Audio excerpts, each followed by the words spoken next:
నమస్కారం వార్తలకు స్వాగతం. ముందుగా ముఖ్యాంశాలు. జాతీయ గీతాన్ని 7 గంటల పాటు 75 సార్లు వరుసగా ఆలపించి వరల్డ్ బుక్ ఆఫ్ రికార్డ్స్ లో చోటు సంపాదించిన అర్చనను అభినందించిన మంత్రి సత్యవతి రాథోడ్.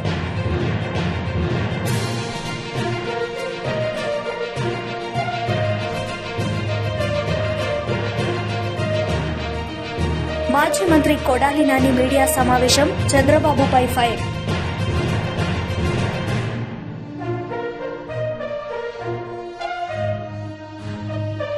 జాతీయ గీతాన్ని 7 గంటల పాటు 75 సార్లు వరుసగా ఆలపించిన వరల్డ్ బుక్ ఆఫ్ రికార్డ్స్లో చోటు సంపాదించిన అర్చనను గిరిజన సంక్షేమ శాఖ మంత్రి సత్యవతి రాథోడ్ అభినందించారు. బయో ఏషియా 20వ ఎడిషన్లో భాగంగా జరిగిన CEO కాన్క్లేవ్ ప్యానెల్ డిస్కషన్లో మంత్రి కేటీఆర్ పాల్గొన్నారు. ఈ సందర్భంగా ఆయన మాట్లాడారు. Post the COVID-19 crisis, and of course my apologies, the minister, the man behind all of this, Mr. K.T. Ramarao, please do join us on stage. Thank you very much. Cheers. For that I should be struck off stage altogether, but apologies. So again, as I was saying, let me set the context for the conversation that we intend to have here. Through the course of the pandemic, there's been a lot of focus and a lot of attention on the Indian pharmaceutical industry, but more importantly, I think the question now is how do we move, and this is a conversation that I was having with the minister earlier today, how do we move from volume to value? And this is not a new conversation for any of you here in this room. I think this is something that the pharma industry and the CEOs here on this panel have been grappling with.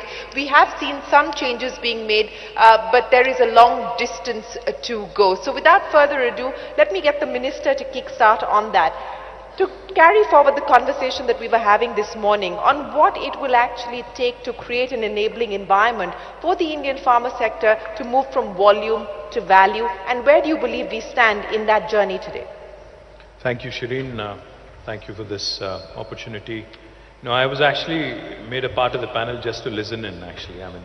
I think I wanted to hear from the captains of the industry on what they would like to see, happen in the states, at the center, and how a state like Telangana can actually do policy advocacy in terms of what the industry wants and how possibly we can get a few things done for them. But having said that, I think, just to give my state's perspective, my city's perspective, Telangana today, in fact, is one of the leading powerhouses of life sciences in the world, not just in India.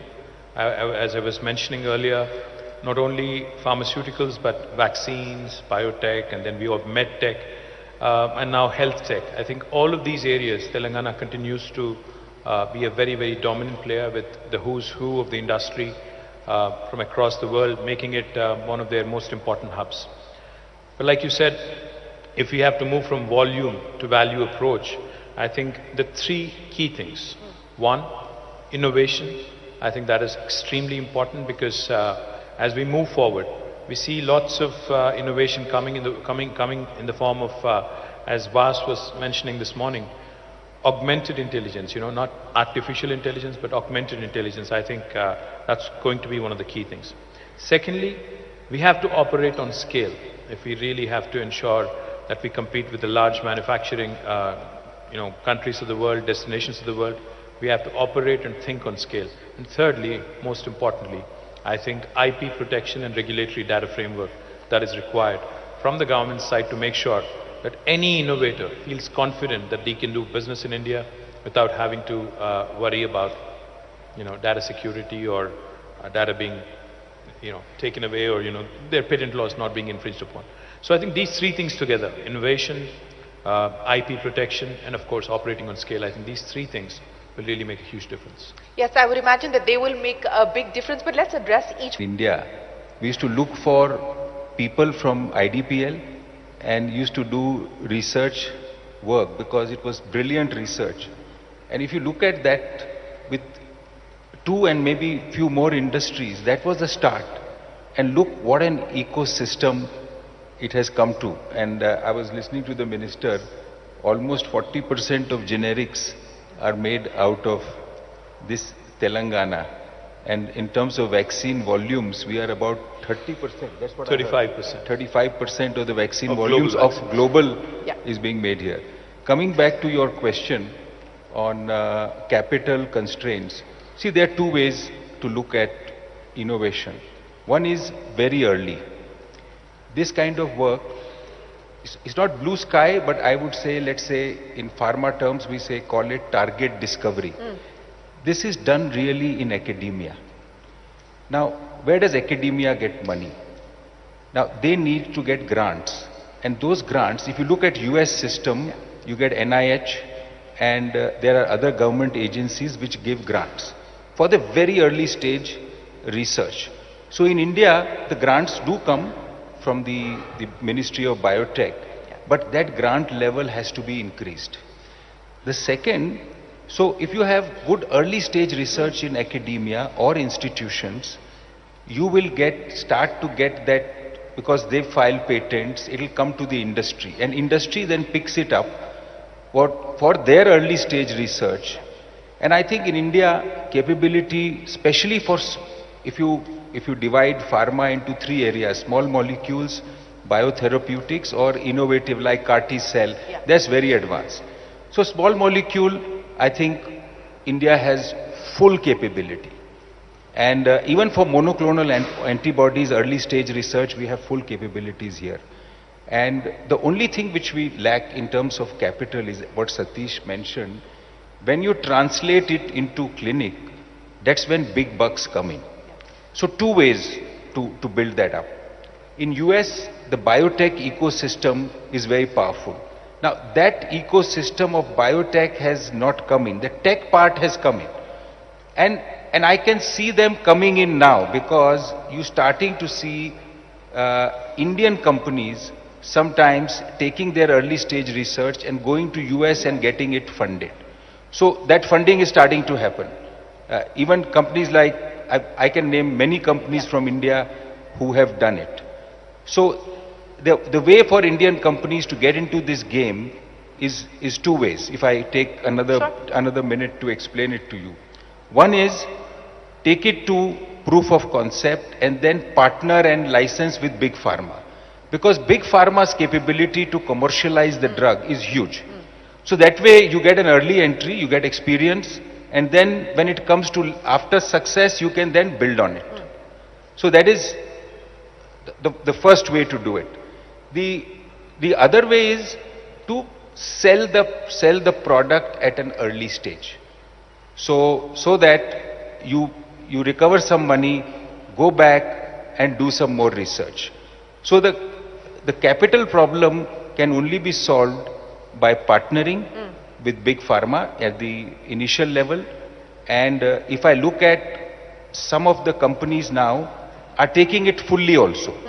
Like in nuclear medicine, there is one drug in cancer, we are doing a full clinical. But because it's not $1 billion drug, it's I would say it's a $100 million drug. So we can do it. But when it comes to $1 billion drug and taking risk, I think we have still some room to go. Glenn Saldanha, I want you to come in on that and take us through the Glenmark example of how you've been actually able to address it, because you've taken forward one of the models that we just heard there from Hari Bhartiya. So Shireen, good evening. We've been working in innovation. Station గన్పూర్లోని శివాజీ చౌక్లో street corner సమావేశంలో BJP రాష్ట్ర అధ్యక్షుడు బండి సంజయ్ పాల్గొన్నారు. ఈ సందర్భంగా ఆయన ప్రసంగించారు. నాయకుడి పేరు రాలే, నీ చరిత్ర నువ్వు తెలంగాణ ఉద్యమంపై చిప్పులు అడిగిన అమెరికాల నీ బతికే పిచ్చ బతికే అమెరికాల ఉద్యమం స్టార్ట్ అయినాక వచ్చి ఈ ఆలయాలు చౌరస్తాకు వచ్చి అమ్మలకాయ కంకులు కాల్చుంటాయి, కంకులు కాల్చుంటూ ఫోటో దిగిన చరిత్ర నీది. హోటల్లో దోషాలు ఛాయలు వస్తే ఛాయకాలే ఫోటో దిగిన చరిత్ర నీది. ఊళ్ళో సంఘాలు చెప్పులు కుడుతుంటే పోయి చెప్పులు కుట్టే అక్కడ పోయి ఫోటో దిగిన చరిత్ర నీది. ఊరు ఊడ్చే శానిటేషన్ సిబ్బంది పోయి చీపులు బట్టి ఊడ్చడం నటించిన చరిత్ర నీది. కానీ బండి సంజయ్ చరిత్ర అట్లా కాదు, భారతీయ జనతా పార్టీ చరిత్ర అట్లా కాదు. 2005 నుంచి 2011 వరకు 5 సంవత్సరాలు 7 సార్లు జైలుగడ ధర్మం కోసం, దేశం కోసం, సమాజం కోసం అనేక ఉద్యమాలు నిర్మించి ఈ హిందూ ధర్మ పరిరక్షణ కోసం జైలుకు 5 సంవత్సరాలు 7 సార్లు జైలుకు పోయిన ఘనత బండి సంజయ్ భారతీయ జనతా పార్టీది. నీ చరిత్రది నీ అయ్య పేరు చెప్పుకొని నీ తెలంగాణ ఉద్యమం పేరు చెప్పుకొని ఇవాళ రాజ్యం వెళ్తున్నావు. ఏం చేసిండక తెలంగాణలో కేసీఆర్ ఎప్పుడైనా దొంగ దీక్ష చేసిండు ఖమ్మం హాస్పిటల్లో. రాత్రంతా దీక్ష చేసిండు. మీడియా వాళ్ళు వచ్చే టైం టక్కనన్నా మీడియా వస్తాడని తప్పని సౌండ్లక అన్నాడు. మీడియా వాళ్ళు పోయిండనన్నా మన మంది ఆగిండు. ఇటువంటి చరిత్ర నీది కుటుంబాన్ని. కాబట్టి అక్క వాళ్ళందరి పక్కన పెట్టి ఇవాళ పోలింగ్ బూత్ సమావేశం నడుస్తున్నాం. ఇవాళ ఆలయంలో సమస్యలు చెప్పిండు. మా జైగారి సమస్య చెప్పింది. ఇవాళ ఏదైతే అండర్ పాస్ అది కేంద్ర ప్రభుత్వం చేసాం, రాష్ట్ర ప్రభుత్వం చేసేది చేయలే, ఇక చేయడు. ఎన్నికలప్పుడు రాగానే మళ్ళా రేపు వస్తారు, కొబ్బరికాయ పక్కా కొడతారు, మేమే చేస్తాం చెప్పుకుంటారు. కేంద్ర ప్రభుత్వం పేరు రాలేదు. అన్న బ్రిడ్జ్ సంగతి చెప్పిండు. ఆ బ్రిడ్జ్ కట్టినే ఉంటది. ఇలా నీళ్లు వస్తున్నాయి అన్న, అందరికి తాగునీళ్ళు వస్తున్నాయన్న. మరి నీళ్ళు ఏం చేసింది తెలుసా? అక్కడ 42,000 కోట్లు ఖర్చు పెట్టిండక. 42,000 కోట్లు ఖర్చు పెట్టినా తెలంగాణలో ఈ ఆలేరులో ఈ యాదాద్రి భువనగిరి జిల్లాలో ఈ ఆలేరులో ఇంటింటికి నల్ల కనెక్షన్ ఇచ్చిన మా అమ్మల అక్కలు అన్నలు తమ్ములు అందరూ కూడా మంచిగా ఫిల్టర్ వాటర్ మంచిగా తాగుతున్నారు. ఇక్కడ దేశంలో ఎక్కలేదు. కేవలం ఆలేరులో ఇచ్చిన మొత్తం ఆలేరులో ఇంటింటికి నీళ్ళు ఇచ్చినట్టారు. ఇలా నీళ్ళు ఇస్తే ఇలా గుక్క నీళ్లు ఇవ్వని ముఖ్యమంత్రి మనకెందుకో ఒక్కసారి ఆలోచన. ఇక్కడికి ఇంతమంది ఉన్నారు అక్క, మీరు ఎవరికైనా డబ్బులు పెట్టి వచ్చినా అక్క చెప్పక్క. దానికి అక్కడ అవుతున్నాం. ఎవరికైనా వచ్చినా అక్క డబ్బులు పెట్టి ఒక్కరికన్నా నాలుగు చెప్పక్క ఒక్కరికి. మరి మోడీ సార్ ఏమో 2,40,000 ఇల్లు ఇచ్చినాక ఎన్ని ఇచ్చిండు? 50,000 కాదు, 1,00,000 కాదు, 2,40,000 ఇల్లు ఇచ్చినాక మరి ఆరేళ్ళు ఏం పాపం చేసినాక మీరు కారు గుర్తు ఓటేస్తారు కదా. ఓటేసిరా ఓటేయకుండా ఎమ్మెల్యే ఎందుకు వెళ్తారక్క? ఇక్కడ ఎమ్మెల్యే పొత్తుపూట పైన చంపుతారు. లండన్ లో అమెరికా పెట్టుబడి వెళ్తారు. వాళ్ళు పెడుతున్నారు లేదా? మరి కారు గుర్తుకు ఓటేసే మీరు పువ్వు గుర్తుకు ఓటేయకుండా కూడా మోడీ సార్ మీకు 2,40,000 ఇచ్చిండు. ఈ ఆలేరుకు నీ ఇల్లు ఇచ్చింది. మరి ఏడవా ఇల్లు ఎందుకు ఇస్తలేరు? అడగాల లేదా? అడగడానికే అడుగుమని చెప్పడానికే మీడియాకి వచ్చాక 2,40,000 మోడీ సార్ ఇస్తే కేసీఆర్ సార్ ఇల్లు ఇస్తాడక. ఎందుకు ఇస్తలేదంటే అబ్బో ఆలేరులకు మోడీ సార్ ఇచ్చిన ఇల్లు ఇస్తే, పువ్వు గుర్తులు ఇచ్చిన ఇల్లు ఇస్తే వీళ్ళందరూ పోయి పువ్వు గుర్తుకు ఓటేస్తారు కాబట్టి ఇల్లు అంటాడు. మళ్ళీ రేపు ఎన్నికలప్పుడు వస్తాడు, ఒక్కరికో ఇద్దరికో ఇల్లు ఇస్తాడు. మళ్ళా ఓట్లు వేసుకొని పత్తాలే కూడా పోతాడు. అందుకే మీకు ఇల్లు కావాలంటే ఇంకా పక్క రాష్ట్రంలో ఇచ్చినాక మేము పక్క రాష్ట్రంలో సంవత్సరం లోపల 70,000 ఇల్లు కట్టించినాం. 70,000 ఇల్లు సంవత్సరం లోపల పువ్వు గుర్తు కట్టించిందాడ. రాష్ట్ర తెలుగు మహిళా ప్రతినిధి యార్లగడ్డ సుచిత్ర మీడియా సమావేశం నిర్వహించారు. ఈ సందర్భంగా ఆమె మాట్లాడారు. ఏం పర్వాలేదు, అంతా చాలా బాగా చాలా చక్కగా ప్రశాంతంగా ఉంది, వెళ్ళిపోండి వెనక్కి వెళ్ళిపోండి అని నన్ను చాలాసేపు నిలువరించారు అక్కడ. అయినా సరే నేను వేరే రూట్లో ఎలాగోలా ఆఫీస్లోకి వెళ్ళి అక్కడ ఉన్న విధ్వంసం అంతా చూస్తూ ఆ ఫర్నిచర్ అంతా పగలగొట్టేశారు. అన్ని చూస్తూ ఉంటే ఈలోపు ఆ దొంతు చిన్నగారి కారు తగలబెడుతున్నారని తెలిసి మేము రోడ్డు మీదకి వచ్చాం పోలీసులను అడగడానికని రోడ్డు మీదకి వచ్చామండి. నేను, సాయి కళ్యాణి, కొంతమంది వచ్చి గట్టిగా పోలీసుని నిలదీశాం. ఎందుకని? మీరే దగ్గరుండి వైకాపా కార్యకర్తలకి అండగా ఉండి వైకాపా కార్యకర్తలతో ఈ రకమైన దాడులు చేయించటం ఏంటి? ఈ రోజు నేను ఆఫీస్లోకి వెళ్తుంటే నన్ను ఇంతసేపు నిలువరించి ఆ పక్కన దొంతు చిన్నగారి కారు తగలబెడతా ఉంటే మీరే వాళ్ళకి సపోర్ట్ వెళ్ళి వాళ్ళతో ఈ దాడులు చేయించి మళ్ళీ ఆ కారు తగలబెట్టచ్చటం ఏంటి అని మేము గట్టిగా అడిగినందుకు మమ్మల్ని సరేనమ్మా రండి, మీరు ఒకసారి రండి ఇటు చూద్దరుగానని మమ్మల్ని బారికేడ్లు తీసేసి రమ్మన్నారండి. నేను, సాయి కళ్యాణి ముందుకు వెళ్ళాం. కొంచెం వెళ్ళగానే మమ్మల్ని గబగబా వ్యాన్లో ఎక్కిచ్చేశారు, పోలీస్ వ్యాన్లోకి ఎక్కిచ్చేశారు. అసలు ఎందుకు ఎక్కిస్తున్నారు ఏంటి, మేమేం చేసాం, మేము ఒక ప్రశ్నించాం, మిమ్మల్ని ప్రశ్నించినందుకు ఎందుకు ఎక్కిస్తున్నారు అని అంటే కూడా ఏమీ సమాధానం చెప్పలా. అసలు 6 తర్వాత మమ్మల్ని ఎక్కించడం ఏంటి, రాత్రిపూట ఆడవాళ్ళంటే ఏం సమాధానం చెప్పకుండా మీరు ఎక్కాల్సిందే బలవంతంగా మా ఇద్దరిని ఎక్కించారు.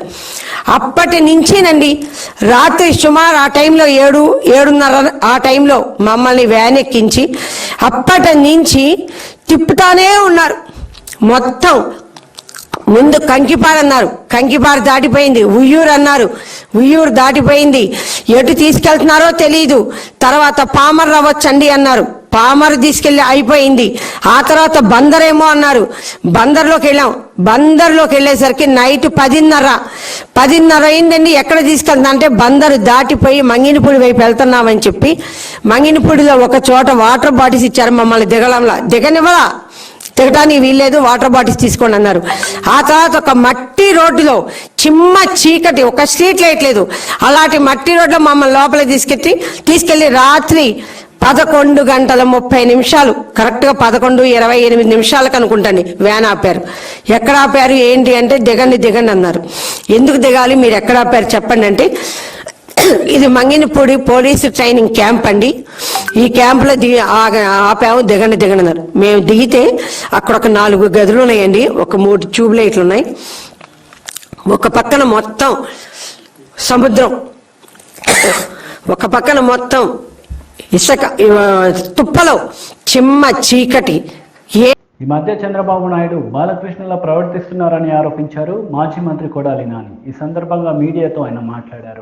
వాగుతాడు, ఇవన్నీ నిజం అనుకుంటారు ఆ పిచ్చి తమ్ముళ్ళు అనుకుని వాళ్ళు రెచ్చిపోతారు. రెచ్చిపోయి పోలీసు వాళ్ళని కొడుతున్నావా, ప్రెస్ వాళ్ళని కొడుతున్నావా, ఎవరిని కొడుతున్నావా చూడకుండా ఎవడవడం అయితే ఆడి బుర్రబాగలు కొడతారు. ఊరంతా తిప్పి కోర్టు తీసుకెళ్లి సెంట్రల్ జైలుకి పంపిస్తే అప్పుడు అర్థం అవుద్ది వాళ్ళకి. ఈ అమ్మ వీడు పోకోడిగాడు ఎన్ని పోకోడి మాటలు చెప్పాడు, వీడి మాటలు మనం అయిపోయామని. వీడు దొంగల పడిన 6 నెలల కుక్కలు పోయినట్టు నెమ్మదికి వెళ్ళి వాళ్ళని పరామర్శించి ఆ తగలడిపోయిన స్ట్రీట్లని ఇవన్నీ చూసి అక్కడికి వెళ్ళి గన్నవరంలో ఇప్పుడు గన్నవరం మీదకి వస్తాయని చెబుతున్నారు. ఏమన్నా వీడేవాడండి పిచ్చోడు వచ్చాడు, వీడు ప్రతిపక్ష నాయకుడు బ్లాక్ క్యాట్ గీక్ క్యాట్ పెట్టుకొచ్చి ముఖ్యమంత్రిని కూడా నువ్వు రా ముసుగులో మన ఇద్దరం కొట్టుకుందాం అని చెబుతున్నాడు. వీడికి మైండ్ చెడిపోయింది, పిచ్చి హాస్పిటల్ అన్న చేస్తాను, జైల్లో అన్న చేస్తాను. ఆ గన్నవరం ప్రజలు ఒకటే గోల్ చేస్తున్నారు. అక్కడ ఏమీ లేదు. ఈ లోకేష్ గారి మొన్న వెళ్ళి కరిచినట్టు ఉన్నాడు. తారకరత్నం చనిపోయినప్పుడు చంద్రబాబు ఇంటికి వెళ్ళాడు 2 రోజులు రెస్ట్కి. ఆ రోజు ఏదో కొరికినట్టు కరిచినట్టు ఉన్నాడు ఈ పిచ్చుకొక్క. వీడికి ఎక్కింది ఆ పిచ్చి. ఎక్కి ఇక్కడికి వచ్చి ఇవన్నీ అసలు జరుగుతాయా భారతదేశంలో? ఒక 2 ముఖ్యమంత్రులు, ఒక ప్రతిపక్ష నాయకుడు, ఒక పార్టీనో గన్మెన్స్ వద్దు, ఎవడొద్దు, పోలీసులు రావద్దు, మేమిద్దరం కొట్టుకుంటాం జనాన్ని వేసుకుని వెళ్తే అసలు ఈ భారతదేశంలో ఎక్కడన్నా పర్మిషన్ ఇస్తారా? ఓ ముఖ్యమంత్రులు కాదు, నేను మీరు ఎవడన్నా ఛాలెంజ్ చేసి కొట్టుకుందాం అని చెప్పి మన ప్రెస్లో మాట్లాడుకుని మేము వెళ్తామంటే మీ ఇంటికాడ మిమ్మల్ని, మా ఇంటికాడ మమ్మల్ని పెడతారు. రాజ్యాంగం ప్రకారం పనిచేస్తే పోలీసు వ్యవస్థలు, ఇక్కడ ఉన్నటువంటి జ్యుడిషియల్ వ్యవస్థలు ఇవన్నీ. ఒకవేళ మేము చంద్రబాబు నిజంగా నాడు వచ్చాడు, నేను వంశీ వెళ్ళి కొట్టేసామనుకో, కొంచెం మేము వయసులో ఉన్నాడు ముసలాడు, ఒకటి పట్టుకొని పోతాడు, ఏమవుద్ది? ఆయన పైకి పోతాడు, మేమేం జైలుకి పోతాం. ఇవన్నీ పిచ్చి మాటలు పిచ్చెక్కి బాబు నువ్వు రావాలంటే జగన్మోహన్ రెడ్డి గారు అయితే రాడు, కానీ ఆయన ప్రజాస్వామ్యాన్ని, రాజ్యాంగాన్ని, దేవుణ్ణి నమ్ముకుని రాష్ట్ర ప్రజల కోసం పరిపాలన చేసేటువంటి వ్యక్తి. నేను వంశీ నాకేమో నీ పిచ్చిలో సగం ఎక్కింది, ఎందుకంటే 2 సార్లు వంశీ 3 సార్లు తీసుకున్నాడు కాబట్టి నీ దగ్గర బీఫామ్ వంశీకి 30% ఎక్కింది. మేమిద్దరం రెడీ.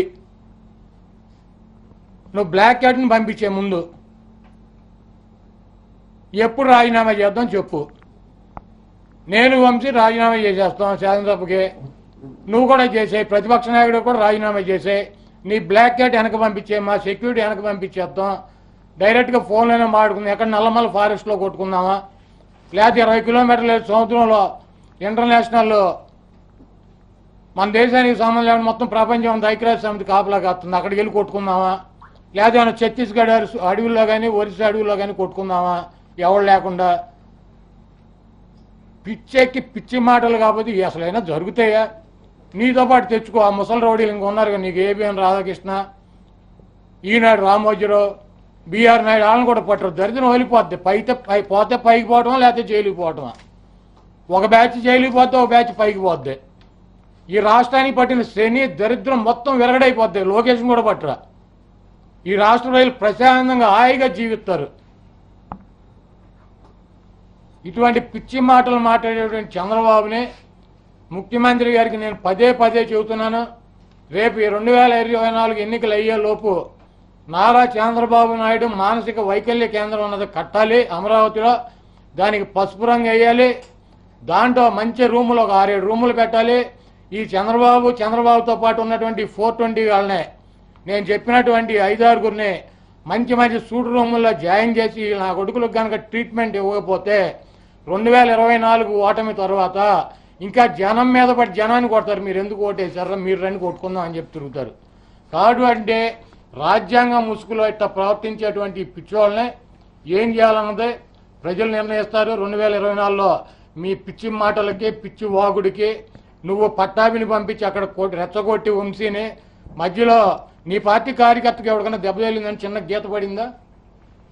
వైఎస్ఆర్ కాంగ్రెస్ పార్టీ కార్యకర్తకు ఒక చిన్న గీత పడిందా? ఇనోవా కారులో 2 సీట్లు తగలండి. పాప పోలీసు వ్యవస్థ వాళ్ళిద్దరికి గొడవ జరుగుతుందని చెప్పి మధ్యలో ఉంటే సిగే తలకాయ బయలింది. ఇంటెన్సివ్ కేర్లో ఉన్నాడు. ఇప్పుడు వాడు స్టిల్ ఆ పోలీసు వ్యవస్థ మీద నిందలేస్తాడు. వెళ్ళి మీ తాట తెత్తా, మీ తొక్క తెత్తా, నా బొచ్చు తీసేది, నీ చుట్టూత కాపులు ఉంది వాళ్ళే. ఎవడోడికి మెంటలెక్కి ఏంటి మమ్మల్ని చూసేదని చెప్పి వాడిని గన్ని తెత్తే ఏమవుతావు? కాదు, నువ్వు పోలీసు వ్యవస్థను కాపలా పెట్టుకుని నువ్వు చుట్టూత వలయం వేసుకుని రోప్ పార్టీ వేసుకుని వాళ్ళు నీ కాపలా కాసి నిన్ను తీసుకెళ్తే నేను రాగానే మీ తాట తెత్తా, మీ తోలు తెత్తా, మీరేమనుకుంటున్నారు? టీడీపీ పోలిట్ బ్యూరో సభ్యులు యనమల రామకృష్ణ మీడియా సమావేశం నిర్వహించారు. ఈ సందర్భంగా ఆయన మాట్లాడారు. కూడా రావడం లేదు, వేరే చోట పెట్టుకుంటున్నారు. దీనివల్ల దెబ్బతినేది ఏమంటే యూత్ దెబ్బతింటారు. మన ఈరోజు చూస్తే మనకి అన్ఎంప్లాయ్మెంట్ దాదాపు వీళ్ళు గవర్నమెంట్ లెక్కల ప్రకారం 8-9% ఉండొచ్చు. కానీ బయట మనం చూసినట్లయితే మామూలు సర్వే చేసినట్లయితే దాదాపు 16-17% అన్ఎంప్లాయ్మెంట్ రేట్ ఉంది. ఈ ఎంప్లాయ్మెంట్ కూడా వాళ్ళు చెప్తున్నటువంటి 1% ఉంటే అది హైలీ స్కిల్డ్ పర్సన్స్కి ఉంటుంది. సో హైలీ స్కిల్డ్ స్టూడెంట్స్ మాత్రమే ఎంప్లాయ్మెంట్ ఉండొచ్చు. కానీ అటు లో స్కిల్డ్ మిడిల్ స్కిల్డ్ ఉండేటువంటి జనాలకు మాత్రం ఎంప్లాయ్మెంట్ లేదు. ఈనాడు బిఏ చదువుకున్న వాళ్ళు కానీ వీళ్ళంతా కింద ఉన్నటువంటి వాళ్ళు, ముఖ్యంగా పేదవర్గాలు ఏదైతే అన్స్కిల్డ్ లేబర్ ఉన్నారో పేదవర్గాలు నష్టపోతున్నారు ఈ యొక్క ప్రవర్తన వల్ల. వీళ్ళు వచ్చేటువంటి ప్రజా వ్యతిరేక నిర్ణయాల వల్ల, తర్వాత ఇన్వెస్ట్మెంట్స్ రాకపోవడం వల్ల ఎవరైనా ఇండస్ట్రీ పెడతామని వస్తే మాత్రం వాళ్ళు కమిషన్ అడగడం వెనక్కిపోతున్నారు. వీళ్ళు కమిషన్ ముఖ్యమా, రాష్ట్రానికి ఇన్వెస్ట్మెంట్ ముఖ్యమా అనేటువంటి ఆలోచించుకుంటలేదు. వీళ్ళు కమిషనే ముందు అడుగుతున్నారు. అలా చాలా ఇండస్ట్రీస్ ఇంతకుముందు మేము గవర్నమెంట్లో ఉన్నప్పుడు కూడా అట్లాగే పోయింది. వోక్స్ వ్యాగన్ వాడు వైజాగ్ వచ్చేటువంటి వోక్స్ వ్యాగన్ అప్పుడు తరలిపోయింది.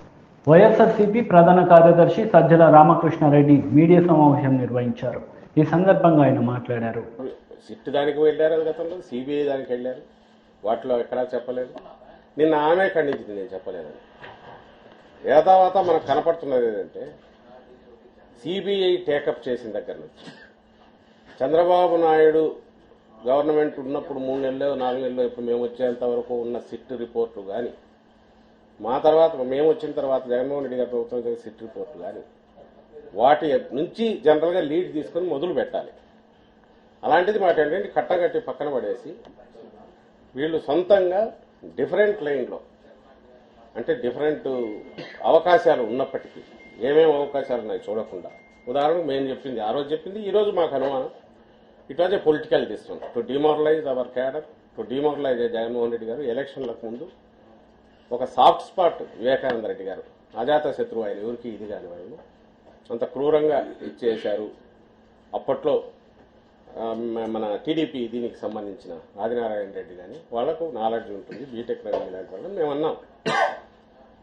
ఎందుకు అవకాశం ఉందంటే అంతకుముందు ఎవరైతే ఆ హాస్పిటల్లో చేరి వాళ్ళ మహేశ్వర్ రెడ్డి పేర్లు వాళ్ళందరూ వీళ్ళ కాంటాక్ట్లో ఉండడం, వాళ్ళు గ్రూపులుగా కలవడం, దానికి ముందు హోటల్లో ఆదినారాయణ రెడ్డి వాళ్ళు కలవడం, అలాగే ఆదినారాయణ రెడ్డిని ఇక్కడ వచ్చి వాళ్ళు కలవడం, వీటన్నిటికీ ఆధారాలు దొరికాయి. అది ఒకటే అవకాశం ఉంది. రెండవది, ఎక్కడైతే జరిగిందో ఇంట్లో అక్కడ ఉన్న మనుషులు కానీ, లేదా చేసినట్టు ఈరోజు సిబిఐ చెప్తున్న వాళ్ళు కానీ, మొత్తం అంతా వివేకానంద రెడ్డి గారికి దశాబ్దాల తరబడి ఆయనతో ఉన్నవాళ్ళు, ఆయనతో పూర్తి ఆయన కుటుంబంలో భాగంగా ఉన్నాడు. ఆయన ఎక్కడ మూవ్ అయినా వాళ్ళు చేశారు అంటే దాని వెనక ఉండే అవకాశాలు ఏమున్నాయనేది అటు చూడాలి. ఏం చేయట్లేదు. అల్టిమేట్లీ ఆ హత్య ఘోరంగా జరిగింది. అందులోనూ అలాంటి నాయకుడు కోల్పోవడం పార్టీకి నష్టం, జగన్మోహన్ రెడ్డి గారికి వ్యక్తిగతంగానూ కుటుంబ పరంగానూ అది నష్టం. న్యాయం జరగాలి, నీ అసలైన దోషులు పట్టుబడాలనేది ఎవరైనా కోరుకునేది. ఆ కోరుకోవడంలో డిఫరెంట్ లైన్స్ ఆఫ్ సస్పిషన్ అవకాశం ఉన్న ఏరియాస్ ఉన్నప్పుడు వీటన్నిటి వైపు చూడకుండా, పైగా అంతకుముందు సిట్ రిపోర్ట్స్ని పరిగణలోకి తీసుకోకుండా, ఏదైతే వీళ్ళు టీడీపీ చంద్రబాబు నాయుడు కోరుకునే లైన్ ఏది ఉందో దాని వైపే తోయడం అనేది పనిగా సిబిఐ కింది స్థాయి అధికారులు డే 1 నుంచి మొదలు పెట్టారనేది స్పష్టంగా కనిపిస్తోంది. ఆ దర్యాప్తు సిబిఐ దర్యాప్తు అనేది కింద ఈ అధికారులు ఎవరున్నారో వాళ్ళు ఒక నిష్పక్షపాతంగా జరగకపోవడం అటుంచి ఒకవైపు తీసుకెళ్లి దోషులు వీళ్ళు అని చెప్పే ప్రయత్నం, దానికి తగినట్టే కల్పితమైన ఇవన్నీ క్రియేట్ చేయడం, వాంగ్మూలాలను మార్చి వీళ్ళు చెప్పినవి చెప్పనివి రాసి అవి తెచ్చి ఈనాడు జ్యోతి లాంటి పబ్లిక్ మీడియా ద్వారా జనం పబ్లిక్ పర్సెప్షన్ లో ఒక బ్యాడ్ ఇమేజ్ జగన్మోహన్ రెడ్డి గారిని క్యారెక్టర్ అసాసినేషన్ చేయడానికి చేసే ప్రయత్నం ఇదంతా ఒక లింకులతో ఒక ఆర్గనైజ్డ్ గా కోఆర్డినేటెడ్ గా జరుగుతోంది అనేది స్పష్టంగా కనిపిస్తోంది. మేము చెప్పాల్సిన అవసరం లేదని భావిస్తున్నాం. 3, అన్నిటికంటే మేము ఫస్ట్ నుంచి అడుగుతున్నది, ఇన్సిడెంట్ జరిగిన తర్వాత శివప్రకాష్ రెడ్డి అంటే వివేకానంద రెడ్డి గారి బావమరిది, పార్టీ పరంగా కూడా ఆయన నాయకత్వం అక్కడ ఉన్నారు లోకస్థానికంగా, వాళ్ళు హైదరాబాద్లో, ఆయన నుంచి ఫోన్ పోకపోతే అవినాష్ రెడ్డి అనేవాడు వెళ్లేవాడా?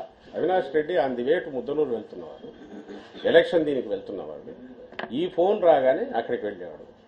ఫోన్ చేసినప్పుడు ఎందుకు శివప్రకాష్ రెడ్డి అవినాష్ అక్కడ వివేకానంద రెడ్డి గారి సంతకంతో ఒక రాసినట్టుగా ఒక లేఖ దొరికింది, అందులో చూస్తే అనుమానంగా ఉంది, అది సస్పీషియస్ డెత్ అని ఎందుకు చెప్పలేదు? చెప్పి ఉంటే అవినాష్ రెడ్డి అక్కడికి పోయిన తర్వాత ఎలా రియాక్ట్ అయ్యాడు అనేది డిఫరెంట్ ఇష్యూ, ఎందుకు చెప్పలేదు? 3, వార్తలు ముగించే ముందు ముఖ్యాంశాలు మరోసారి. జాతీయ గీతాన్ని 7 గంటల పాటు 75 సార్లు వరుసగా ఆలపించి వరల్డ్ బుక్ ఆఫ్ రికార్డ్స్ లో చోటు సంపాదించిన అర్చనను అభినందించిన మంత్రి సత్యవతి రాథోడ్.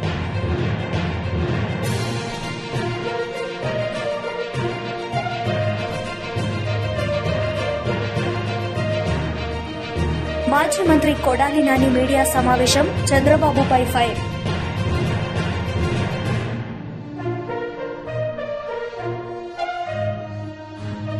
ఈ వార్తలు ఇంతటితో సమాప్తం. తిరిగి ప్రసారమయ్యే వార్తల్లో మళ్ళీ కలుద్దాం. అంతవరకు సెలవు. నమస్తే.